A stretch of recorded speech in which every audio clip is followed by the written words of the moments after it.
La radio est une imagination. Imagination. La vôtre. Bienvenue sur iRadio 90.3.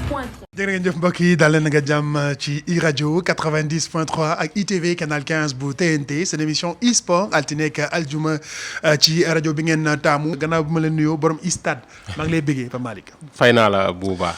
gis nga tey déjà programme bi très riche. dinañ ñëw ci kanam ci li nga xam ne xew na bitim réew ak fi ñu li ñu jëm. mais bu mën naa am bi mu nekk suñu e-sport bu mujj avant le Ramadan. moo tax on va essayer de donner le maximum d'infos à nos auditeurs et à nos téléspectateurs. ñi ngi fàttali mbokk yi ñuy déglu ak ñi ñuy seetaan nii quand même ñi ngi ci championnat de judo bu cadet et que déjà on a déjà benn médaille d'or avec Ibrahima Fall qui décroche l'or chez les moins de 50 kilos. Donc muy également lu am solo et puis même également en taekwondo Moustapha Kama nga sur le classement mondial il est en tête. nga xam ne dina ko permettre également donc Ibrahima Fall je pense que mi ngi nii. Ibrahima Fall offre la médaille d'or au Sénégal. Donc pour les moins de 50 kilos à encourager. Donc c'est bien que ci petite catégorie également en judo ñuy organiser un championnat d'Afrique permettre à ces jeunes-là d'acquérir benn expérience boo xam ne déjà on espère que pour la suite d'ici muy jeex daanoo am yeneen satisfaction mais déjà Ibrahima Fall nga xam ne am na médaille d'or félicitations. C'est bien puis Moustapha Kama également au classement mondial. moom actuellement depuis mercredi dernier mooy numéro 1 ci li nga xam ne c'est une première dans l'histoire du taekwondo sénégalais. Donc ñu ngi koy féliciter moom jamono ji ma nga ca Allemagne di wéyal liggéey bi di préparer wu mais on attend surtout nga xam ne à 26 ans quand même il faut le faire c'est le bel âge pour quand même faire des performances. waaw ci diggu dooleem lay doon. pour 26 ans c'est vrai que yaa ngi ci diggu doole. Pour récolter ay médailles. Mais comme l'a dit Abdou Aziz Mbodj mi nga xam ne mooy vice-président fédération sénégalaise de judo. ñoom compétition bi ça se passe très bien. Et puis li gën a yokk tax ñu am ci mbégte moo di dañuy waajal li nga xam ne moo di Jeux olympiques de la jeunesse. mi nga xam ne moom la ñuy amal fii ci Sénégal en 2022. kon defe naa ni accueillir li nga xam ne moo di championnat d'Afrique yi pour waajal boobu la compétition. maintenant le seul problème Pape Malick mooy xanaa peut-être xam nga ñu ngi koy amalee ca Dakar Arena. Championnat d'Afrique bu judo cadet yi. Mais amuñu public. Je pense que déjà loolu rek moo ci xaw a nekk problème. C'est vrai que xam naa peut-être ñenn ñi distance beeg. déplacement bi day xaw a compliqué.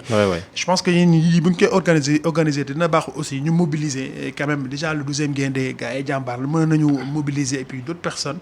Faciliter leen le transport. vers le Dakar Arena pour jàppale xale yi parce que aussi c'est bien de faire un championnat d'Afrique mais boo amul public day xaw a compliqué. waaw sans doute et j'espère que. boo xoolee officiels yi ñoo fay nekk. ak bon après c'est creux.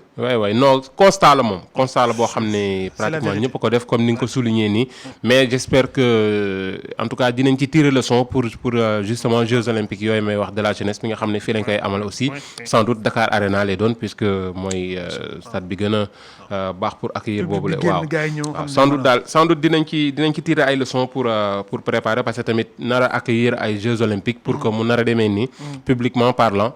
waaw ça va être compliqué pour eux. Très compliqué ñu jëm quand même ci ay actualité suñu ay joueurs africains on a vu Naby Keita diggante Liverpool à Barcelone qui est sorti blessé mais officiellement Naby Keita dommage pour la Guinée-Conakry forfait pour la Coupe d'Afrique donc Guinée tey yaakaar naa ne tey am nañu lu leen métti parce que déjà bi Naby Keita di génn am problème ci adducteurs yi bon ñenn ñi pensaient que ni bon après ci guddi gi bi mu defee yenn examen yi ñu ne bon xam naa diggante 15-21 jours dina reposer wu mais xam nga examen bi nga def ci tàng ci guddi gi mën na bañ a doon ak li nga boo xëyee examen yi bi ko defee mu gën a yaatu donc officiellement après Eric Bailly bu Côte d'Ivoire Naby Keita bu Guinée moom itam Guinée nga xam ne sopp nañ ko lool également mu nekk nag seen fer de lance nekk boo wax staru équipe bi nekk koo xam ne quand même moo nekk ci club bi gën a mag yu Guinéens en tout cas c'est leur star local donc aujourd'hui Naby Keita sélectionneur du Guinée-Conakry quand même am na lu ko métti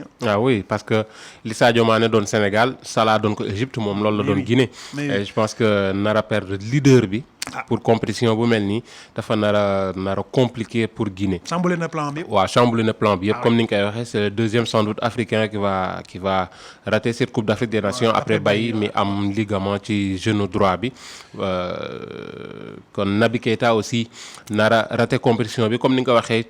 Sur le champ nii dañ di jàppoon nañ ni lu banal la quoi ça va vite passer 15 jours waaw xam naa d'ici maximum un mois dina récupérer avant compétition bi dina dellu si mais malheureusement bi examen yi génnee dafay juste trop waaw Guinée jàpp nañu seen bopp quoi am nañu njaqare bu baax parce que quand même budul pour Guinée sax parce que star la pour compétition bi quoi voilà coloré compétition bi parce que ay star yu nar a dajale ci compétition bi parce que comme on dit fête africaine la et star bu ko nar a raté comme Bailly comme Naby Keita et espérons que ça va s'arrêter ici waaw dina saltel quoi pour compétition bi et aussi pour Guinée mi nga xam ne amoon nañ yaakaar loolu ci seen militaire waaw amoon nañ ci yaakaar et puis déjà moom jeu bi rek xam naa boo xoolee seen sélectionneur su fi Naby nekkee mooy nekk dépositaire du jeu bi moom mooy doxal c'est-à-dire mooy joxe position yeeg mooy sànni dina dugal dina passe dina def lu ne ci terrain bi mais élément bu mel noonu soo ko perdre c'est sûr que yow yaa ngi en pleine prépa.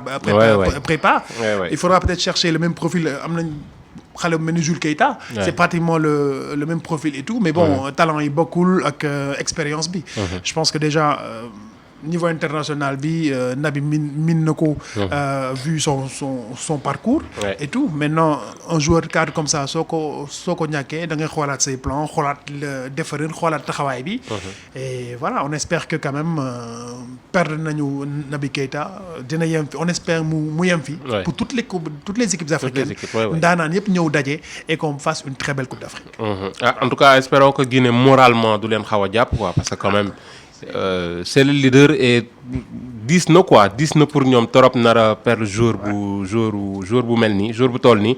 En tout cas espérons pour eux que dinañ teel a ressaisir wu xam ni bon gaañu na du bokk et puis c'est classé quoi. ñu wàcc leneen ut yeneen joueurs yi nga xam ne dinañu xeex ci boobu les compétitions et peut-être aller le plus loin possible. ñu ñëw ci Ligue des Champions. La fameuse coupe aux grandes oreilles. Salut Pierre Dieng kontaan na Ligue des Champions quand même on a vu Tottenham Ajax. Une équipe dépassée. Titre bi pour man loolu la Tottenham complètement dépassé parce que match bi yëpp Ajax la ñu gis quoi. Ajax la ñu gis dawal bal bi Tottenham coup de pied arrêté ci ay coup de pied arrêté ak corner ak yooyu bon loolu yëpp coup de pied arrêté la sax ci lañ ko wékkoon. Anglais yi on a complètement dépassé quoi anglais parce que. sans Harry Kane sans Harry Kane bon d'accord sans Harry Kane sans Harry Winks.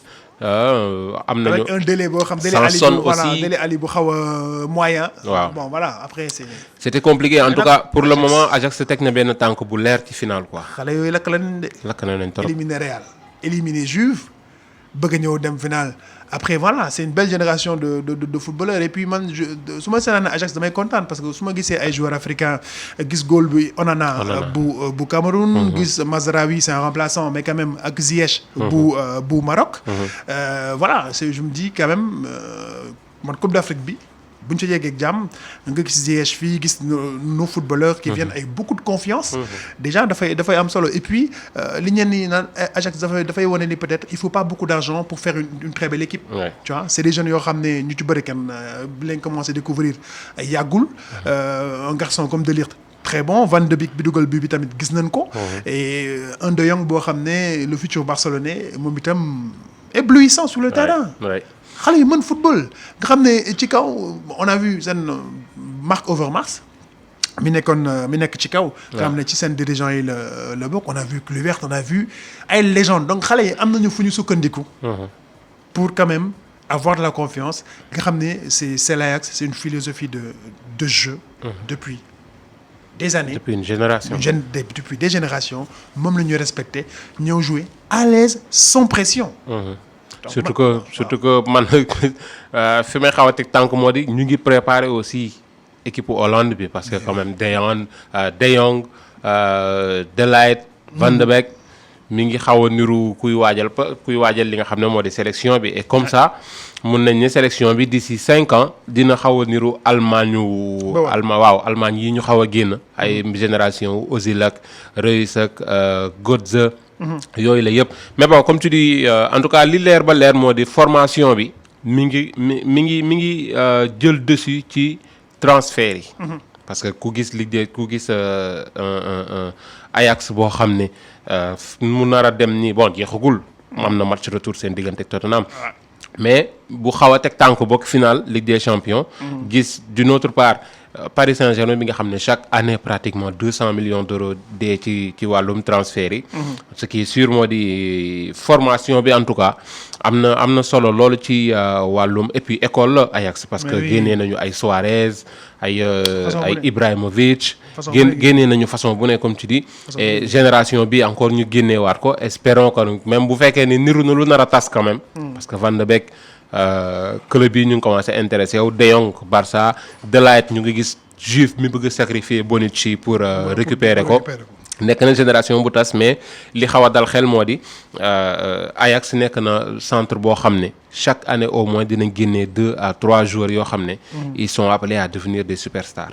Ils sont appelés à devenir et puis seen modèle économique quand même c'est un modèle économique à saluer parce que déjà Ajax bul xalaat ñu jël yenn somme yi di ko def ci yenn joueurs yi c'est pas du seen politique xamuñu ko gëmuñu ko li ñu gëm mooy peut-être jël benn xale fii formé wala jël dans des clubs yoo xam ne parce que booy xool Ajax équipe bi ñi ko composé ñu ci bëri à la base ils viennent de petits clubs de région pas trop loin d'Amsterdam ñoo xam ne feneen lañ jëlee à 100 kilomètres d'Amsterdam à 200 kilomètres d'Amsterdam ñu indi leen xale yi màggandoo ak ñoom. maintenant seen modèle économique la boo xam ne ñenn ñi trouvé peut-être am na ay limites d'accord mais modèle économique ci football boo gis am na ay limites. ah oui am na ay limites surtout que sans doute conférence de presse suivre nga ko sax. bi entraîneur u Tottenham di naan. c'est pas juste que Ajax am 2 jours de repos. 2 jours de repos yi ñu ëppalee parce que seen journée championnat dañ ko daal di lem pour préparer match bi. mais loolu la fait la faute à qui. voilà c'est-à-dire ñoom am na championnat yoo xam ne bu dee par exemple bu dee Italie la nga war a jouer match coupe d'Europe en semaine. ñoom dañuy en tout cas ligue bi organisé nañu fexe ba soit ñu repousser ce match. wala nga teel a jouer donc aujourd'hui c'est pas la faute à l'Ajax. effectivement c'est-à-dire ñoom peut-être ñoo waroon xool seen match nu ñu ko mënee décaler waxtaan ak ligue anglaise ñu xool nu ñu pousser match bi. mais voilà maintenant c'est des intérêts yoo xam ne yoonu Ajax newu ci. en tout cas faut se préparer pour surtout que quelle a été la réponse bu entraîneur u Ajax est-ce que moom it gis na ni parce que kooku loolu entraîneur u Tottenham moo ko wax. Pochettino Pochettino entraîneur u Ajax ni ko est-ce que kon c'est normal. que droit TV yi. Tottenham di am 200 millions ñun ñu am 10 millions. kon mu ngi noonu.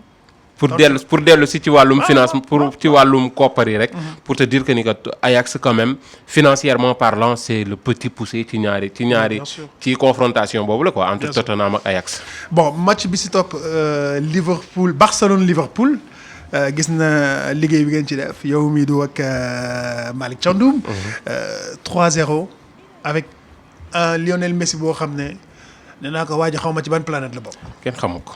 waaw Messi dans des grands jours des grands soirs Messi 5 étoiles Messi de match de Ligue des Champions xam ne gars yi namm nañ ko. donc 3-0 avec un Luis Suarez ba xam tamit dafa user défense su Liverpool bi di merloo gars yi di wax di c'est-à-dire teg pression arbitre bi. il a joué le jeu Suarez et puis bi passé moo doon son premier but en Ligue des Champions ren. waay Ligue des Champions bi yëpp c'est dugalul dara. day nekk terrain bi di xaaju du yuuxu tëfli waateeg lu ne mu def ko xam nga. mais tànn na bisam de en tout cas. tànn na bisam 3-0 donc voilà bon ñi nga doon yaakaar au moins que Liverpool lu mu néew dina dugal benn but.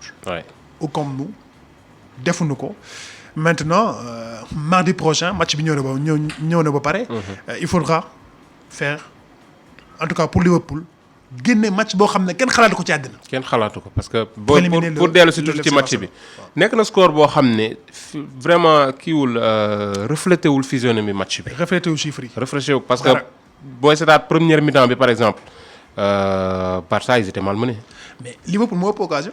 malmené parce que li musul am maa ngi ko doon wax Malick Thiandoum sax moo di Barça bàyyil bal équipe. fin première période bi c'était 52-48. Très rare pour FC Barcelone. Très très rare. Bon après dominer ne pas gagner. Et loolu feeñaat na encore ci match bi même bu fekkee ni Liverpool malmené na Barcelone. benn occasion la ñu am dugal ko Suarez. ñu ngi naan Matip moo xaw a def erreur entre Matip ak Van Dijk. Bon ñu ngi noonu quoi en tout cas comme ni ñu koy waxee but du am tant que erreur amul. loolu loi football la. alors Lionel Messi tamit def benn prestation boo xam ne vraiment ak coup franc chirurgical. bi mu Liverpool dugal tout le temps dem boo xoolee dañ doon def tout le temps ay mauvais choix ci centre yi. ci passe yi c'était des mauvais choix. Très mauvais choix loo xam ne rare nga gis Liverpool raté ci les balles arrêtées seen affaire la.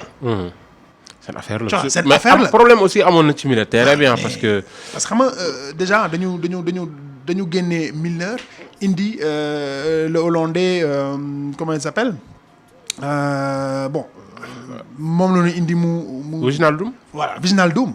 Tu vois pratiquement en position de numéro 10. Presque. C'était devenu compliqué pour moi daw na match bi yëpp mais on n'a pas vu le Wijnaldum ko bi ñu doon gis. Au milieu terrain mu génne bal bi. Permettre à son équipe de souffler et de donner de très bons ballons à la relance. Il a essayé un coup tactique doxul. waaw il était absent moom it comme pratiquement. Comme Firmino aussi il était diminué aussi. Bon même bu fekkee looloo tax démarré wul match bi sax. mais bon en bref nekk na Liverpool boo xam ne wane nañu ay facettes yu baax ci match bi. mais Barça était quand même un petit peu au-dessus parce que. ak réalisme bi ñu wane aussi parce que comme ni ñu koy waxee Liverpool moo xaw a dominé. Barça ci benn occasion ils ouvrent le score. Deuxième mi-temps Léo Messi coup franc chirurgical boo xam ne kenn xamul fu mu jóge. Messi daal qui nous fait du Messi. waaw pour waaw. atu daal sonal nit ñi. waaw mais bon après est-ce que man débat bi may indi moo di est-ce que Liverpool mën na dellu si ça va être compliqué. Parce que déjà ñu fi mu ne ñu ngi ci deux tableaux. Barça est déjà champion en Espagne. Liverpool mi ngi carte place ba tey pour Angleterre nar a carte Espagne nar a carte Angleterre nar a carte Ligue des champions. fan la ñuy gën a xeex ça va être compliqué est-ce que duñu bàyyi ay plumes ci Ligue des champions bi daanu waale aussi pour championnat bi ça va être très compliqué pour eux. Ça va être compliqué parce que déjà Sadio Mané également gis nañu matcham il n'a pas eu assez d'espace. pour mën a exprimer wu quand même. mook Salah yëpp saa yi ñu defee course yi gars yi ñëw ku ci mel ni Busquets day ñëw pàdd la ñëw fiir la. c'est-à-dire avec des fautes très utiles xoolal Barcelone yi fi ñoo defee seen fautes yi. juste ci au sortir du milieu de terrain il faisait la faute utile comme woon bu fekkee faute utile bien sûr am na mais en tout cas pour taxawal gars yi. casser seen rythme des fois ñu bërëngu xaw a bu gars yi bu Liverpool yëkkatee niveau bi nga gis leen ñuy bërëngu ci terrain beeg ils avaient besoin de casser de jouer en tout cas ci seen i ay force et affaiblir Liverpool mais au match retour ce sera à Anfield Road. Des grands jours. Stade bi tàng jër anglais ku ne ñëw taxaw fajar stade bi fees na et puis maintenant il faudra nag mettre les buts. C'est sûr teel a dugal. C'est sûr et ne pas en pendre. C'est sûr mais est-ce que mën nañ tere Messi mu dugal est-ce que mën nañ tere Suarez mu dugal est-ce que mën nañ tere Rakitic sur un coup d'éclat mu dugal on ne sait pas est-ce que Dembélé et cetera c'est des si et des mais et des si et des mais. plein de si et des mais kay. mais en tout cas Valverde il a marqué le coup en tout cas parce que milieu terrain bi comme je dis parce que Arthur bu ñu demee ba génnee ko ci terrain bi indi Vidal dóor daal. Marquage dóor daal agressivité et puis day niru day feeñ aussi si possession bi parce que boo demee ba dugal Vidal c'est sûr que possession soxlatu la parce que Vidal du koy téebal il peut mettre Arthur ah. waaw on verra. match retour mën na teg Arthur. on verra en tout cas. mën na teg Arthur. ce qui est su fekkee Klopp dina ñëw pour song. parce que fi mu ne moom à 3-0 tu n'as plus rien à perdre. sans doute dinañ ñëw pour indi beneen match quoi. Liverpool au moins un but ou moins deux buts. waaw au moins benn wala ñaari but. waaw sans doute.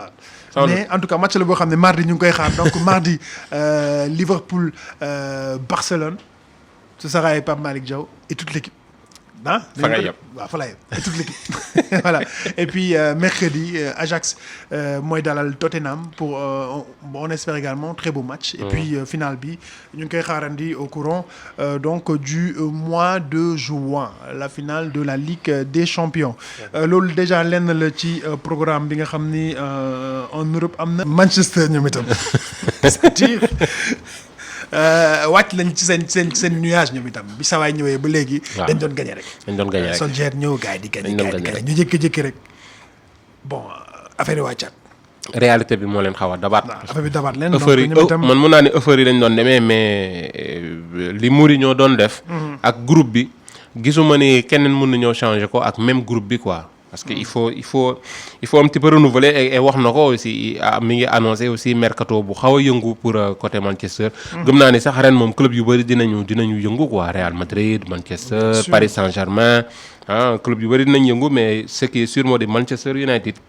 Solskjaer annoncé na ko et dina xaw a bëri en tout cas mercato bi dina yëngu torop en tout cas foofu Ligue Europa aussi pour def parenthèse ñu ngi xaw a jege finale 100% anglaise entre Arsenal ak Chelsea. parce que Francfort ak Chelsea tamit. un but partout. parce que ñoom ñëpp même problème bi la ñu ngi wut carte Ligue des Champions. direct ñu ngi seet ñu qualifié entre Chelsea United.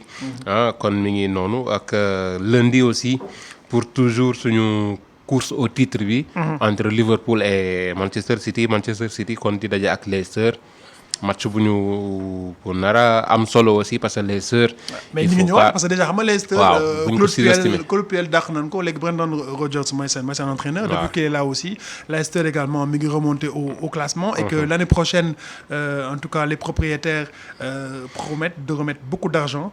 ci ca Leicester parce que Leicester il y a 3 ans ci ginnaaw nekkoon nañ fi champion d'Angleterre. effectivement avec ak ñoom Mahrez. ñu taxaw ci solos match bi Strasbourg Marseille ñu fàttali ni supporteru Marseille bare nañu Sénégal tey Marseille bu gañewul moom. c'est fini du am coupe d'Europe et je rappelle que waa ji moom Marseille mu américain bi ñu naan ko Frank McCourt dépensé na lu toll 200 millions d'euros bi mu ñëwee ba léegi. donc aujourd'hui quand il faut ñu xoolaat ko. parce que déjà club bu mel ni Marseille wala nga mel ni Lyon li lay dundal mooy nga qualifié en coupe d'Europe. moo xam Ligue Europa la rawatina en Champions League sax moo gënati. donc bu fekkee yaa ngi def investissement yu ni toll di fay salaire yu ni mel boo qualifié wul en coupe d'Europe. il y aura forcément DNCG mooy commission bi nga xam ne mooy ñëw xool say kii ndax war ngaa mën a dem ci championnat bi ndax yaa ngi doxal xaalis bi ni mu waree. est-ce que am nga koppar gu doy. pour mën a doxal ci championnat bi da ngay jaar ci kanamu commission boobu ñu xool fair play financier bi également xaw na yër du côté de Marseille. donc déjà 200 millions d'euros yooyu. boo ko investir nga ko pare parce que jeex na c'était un transfert. xaalis boobu dépensé na ko waa ji dépensé na ko ba noppi. donc il faut impérativement pour rééquilibrer les comptes de l'Olympique de Marseille il faut impérativement waa ji qualifier pour au moins Ligue Europa bu ko deful dina jëlaat lu mu dee lu mu tuuti dinañ ko teewaat benn 100 millions d'euros defar ko ci club bi pour repartir surtout jaay les gros salaires pour ñu génn ci Marseille c'est important ñu insister ci cas yooyu ñu xam ni club yi noonu lay fonctionner c'est-à-dire bu fekkee qualifié en coupe d'Europe il faudra forcément les gros salaires s'en débarrasser pour quand même club bi pérennité bi ñu mën ko assurer. déjà dépensé sûrement pour defaraat équipe bi. mooy li ngay wax 100 millions d'euros parce que ñu mel ni ay ñoom Thauvin Payet bëggul dem mais ay ñoom Thauvin ñoom Balotelli ça c'est des gros salaires. Abdenour ak yooyu donc il faudra au moins nga libérer 5 ba 7 joueurs pour xaalis xaw a duggaat ci compte yi tuuti. xaalis xaw a duggaat la pourquoi ñu préciser ko parce que il faut au moins 60 à 90 millions d'euros boo xam ne dañ koy fàtte ci trou fair play financier bi. voilà. kon qualification Ligue Europa wala Ligue des Champions. parce que déjà Marseille amagum na 50 millions d'euros yoo xam bu fa defoon nang il faut mu joxe ko. il faut mu joxe ko. par donc force il faudra faire très attention. kooku base bi la. waaw parce que dugal nga 200 millions d'euros. xamuñu ndax dina duggaat ou pas ou déjà du duggaat parce que tu as tout dépensé. en transfert. maintenant li ngay fay ci salaire yenn joueurs yi ils ont d'énormes salaires. te ñi ngi fa mënoo continuer di leen fay ci loo xam ne duggul. parce que club yi tam ñuy fàttali ni ñuy déglu ñuy seetaan club yi entreprise la il faut ñu def xaalis. fa xaalis dugg. maintenant nag coupe d'Europe moo lay dundal ak tamit fi nga toll ci classement bu ñu paree dañu seddoo xaalis bi. Je pense que li PSG di am bokkul ak li dixième bi di am en termes de droits télé ou même de rémunération ci li nga xam ne loolu la ligue bi dugal ci xaalis donc c'est très complexe c'est très compliqué il faut que tamit nit ñi di comprendre que ni ces clubs là c'est les entreprises qui doivent faire de l'argent qui doivent faire de l'argent surtout que bon je pense que on a été clair ci rencontre bi ak enjeu bi mu am parce que il faut rappeler ni que qualifier Ligue Europa wala Ligue des Champions revenu la déjà boo qualifié rek am na somme booy jot looloo tax du parce que gars yi ñu ba dañ jàpp ne qualifié bi pour prestige bi rek la nar a bokk non am na somme bu ñuy jot surtout que nag fi ñuy dem c'est très compliqué gagner ñaan ñi nekk ci kaw également ñi la jiitu am ay défaites pour pouvoir enchaîner lors de la prochaine journée. Donc déjà à savoir Montpellier et Saint-Étienne. Montpellier et Saint-Étienne Lille moom sore na leen bu yàgg. mais quand même essayer d'accrocher Montpellier et que ñoom Reims yi nekk ci ginnaaw bañ la fekk. bañ la dab si ñoom Nice ak Reims ak Nîmes. gis nañu semaine bi après élimination Ligue des Champions match yi défaite yi ñuy am. championnat gis nañ ni bossu Qatar yi ils sont un petit peu énervés un petit peu frustrés par rapport ak critiques yeeg 8 ans. sous l'ère qatari par Ligue des Champions ñoom aussi ils sont un petit peu frustrés et puis ils l'ont fait savoir parce que gis nañ ci presse française yi ni que président Al Khalifi il a été convoqué par le big boss qatari waaw woo nañ ko sans doute dinañ def ay compte ça va être compliqué ñoom it ci mercato bi nii waaw waaw en tout cas big boss bi convoqué na ko et ça va être chaud moom big boss bi sax. am na ñu ko jot aussi moom daal il est un petit peu frustré. ci critique yeeg 8 ans ñu ngi nii ci Paris Saint-Germain amuñu Ligue des Champions. ñaata entraîneur. waaw des dizaines. bon ñoom it très compliqué bon boobu match aussi c'est demain 15h. parce que on rappelle que depuis 4 matchs Paris gagnetul ah. non gagnetul. Et puis aussi di fàttali sanction Mbappé bi aussi. c'est 3 matchs. finalement génn na 3 matchs. finalement génn na 3 matchs. 3 matchs. 3 matchs donc Mbappé jeexal na ci championnat bi presque. pratiquement c'est fini. c'est fini hein. c'est fini. Neymar moom itam kaw Neymar en cours. c'est en cours ñu ngi koy parce que ñu fàttali ne ci finalu Coupe de France bi PSG ren Neymar bi muy dem di jëli médaille am bay wàccaat. daa am benn waay ji ko doon xaw a perturbé mu xaw a am nu mu def ak waa ji. xaw a mel ni ku xaw a dóor daal. waa ji sax nee nañu porté na plainte donc voilà donc ñu ngi xaar. non mais ce qui est sûr moo di waa ji du ko woon dupe quand même un milliardaire qui un milliardaire qui te frustre moom xam naa ni tu vas essayer de tirer des sous ci moom. il fallait s'y attendre mais comme ni ko Thomas Tuchel waxee Neymar ne veut pas réagir de la sorte. supporters là ils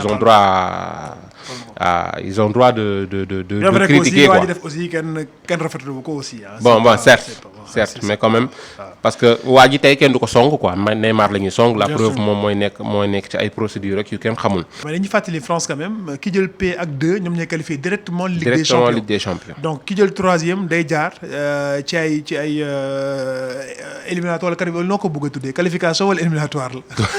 disons tour préliminaire voilà donc 3e bi day def ay tour préliminaire day faire peut-être 2 matchs pour mën a jàll en phase de groupe. donc déjà moo tax déjà c'est usant boo jëlee 3e moo tax club yu bare bëgguñu di jaar en tour préliminaire. parce que tour préliminaire mooy lan bu joueurs yi jëlee vacances da ngeen teel a ñëwaat. teel a ñëw. waaw match yi ngeen di préparé. donc boo deful nank yow bu gars yi de reprendre au mois de juillet yow boo deful nank mi-juin jàpp fin juin ci ngay reprendre. pour koo xam ne à peine 1 mois de vacances la am.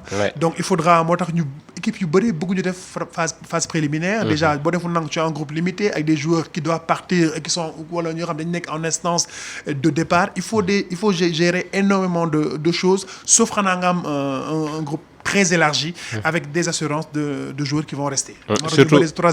surtout par exemple xoolal bu naree am ay joueurs africains. ils n'auront pratiquement pas de vacances.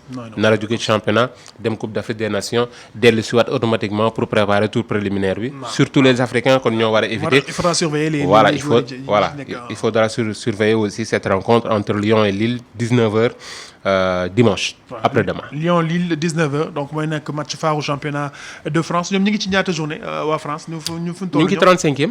dañuy également féliciter Metz bu ñoom Ibrahima Niane Habib Diallo ñoom itam ñëwaat nañu en Ligue 1 française. Waaw. depuis semaine passée. Ouais, ñëwaat nañu en Ligue. C'est vrai que c'est beaucoup de Sénégalais donc aussi. ñoom itam. waaw dañuy dellu si ci élite bi. di fàttali Habib Diallo c'est le deuxième meilleur buteur du championnat en Ligue 2. ñoom tamit dellu si ci Ligue 1 bi di fàttali ni ñoom aussi filialu Génération Foot. Pape Ndiaga Yade qui doit rejoindre Metz l'année prochaine. Pour 5 ans. Voilà. Donc déjà ñoom itam voilà ils vont ñëw ci dynamique bi maintenant Habib Diallo on va attendre. On espère que quand même bon. En tout cas, Aliou Cissé il a du pain sur la planche parce que Habib Diallo meilleur buteur. Waaw mais deuxième meilleur buteur Diagne pratiquement le meilleur buteur en Turquie. Oui. Moussa Konaté qui commence à renaître. Souleymane Camara bàyyeegul de.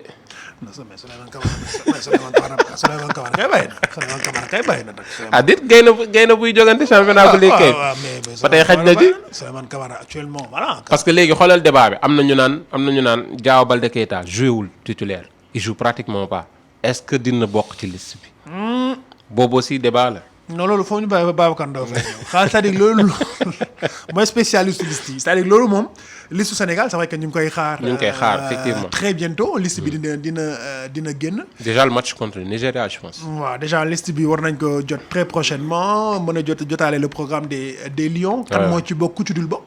c'est vrai que côté attaque bi moom macha allah on touche du bois suñu attaquant yi ñoom itam ñi ngi def lu ñu mën. mais on a de la matière devant. Donc maintenant à Aliou Cissé de faire ses choix. Bu defee choix yi nag après on pourra commenter mais c'est vrai que un garçon comme Habib Diallo qui explose en Ligue 2 en Ligue 2 française ñëpp xam nañ ni ay qualité am. C'est un très bon buteur. loolu moom kenn du ko werante. Habib Diallo moom déjà voilà quoi maintenant nag day toog di xaar et puis on lui souhaite bien sûr mais xale la ndaw la. mais on lui souhaite de faire quand même une Coupe d'Afrique cette Coupe d'Afrique là mais Aliou Cissé nag. Aliou Cissé de voir. mooy tànn Aliou Cissé mooy tànn. mooy tànn yow moom yow da nga koy bind ci kaw. man loolu leer na ma waaw yow da nga koy bind ci kaw. mais non Aliou ak équipe am ñoom ñooy tànn mais bon. après ça dépend rek parce que même milieu terrain bi aussi am na ay débat entre Sidi Sarr ak milieu terrain bi def performance bu baax. contre Mali fii Loum Ndiaye. du Porto du FC Porto. en tout cas comme je l'ai dit Aliou Cissé daal. am na pain sur la planche vraiment. Et puis tamit ñu gis tamit la très belle saison d'Edouard Mendy mooy góolu Reims Edouard Mendy nga xam tamit c'est l'un des meilleurs champions l'un des meilleurs gardiens du championnat de France. trophée UNFP yi sax bokk na ci nominé yi donc moom itam si ce n'est pas le meilleur gardien de ce championnat de France cette année-là. Ismaïla Sarr également nominé au trophée UNFP Habib Diallo également pour la Ligue 2 nominé. Donc on attend bu dee góol yi tamit gis nañu taxawaayu Edouard Mendy Abdoulaye Diallo de retour. Kobali Ndiaye moom itam gis nañu stage U20 yi bokk na ci nga xam ne Abdoulaye Dabo woo na leen. Donc Youssouf Dabo woo na ko donc on a des gardiens également qui sont là nga xam ne ñoom itam diggante Edouard Mendy lay doon Abdoulaye Diallo Djali Kobali et les autres gardiens qui sont là. Tamoon na Mendy également bu Spal. Donc voilà Gomis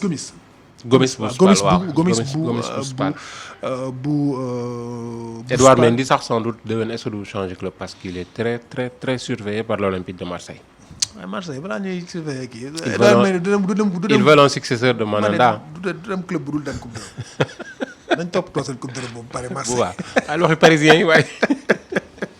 alors ñu leen di gërëm bu baax mbokk yi li ma nekkoon seen émission e-sport ci iRadio ak ITV canal 15 bu TNT bi donc match retour bi Liverpool Barcelone ce sera avec Pape Malick Diaw et ce sera sur iRadio gërëm leen bu baax dox leen daje incha allah gannaaw koor gi ñaanal leen koorub jàmm pour e-sport dina leen dellu si waat incha allah jërë ngeen jëf. La radio est une imagination. La vôtre. Bienvenue sur iRadio 90.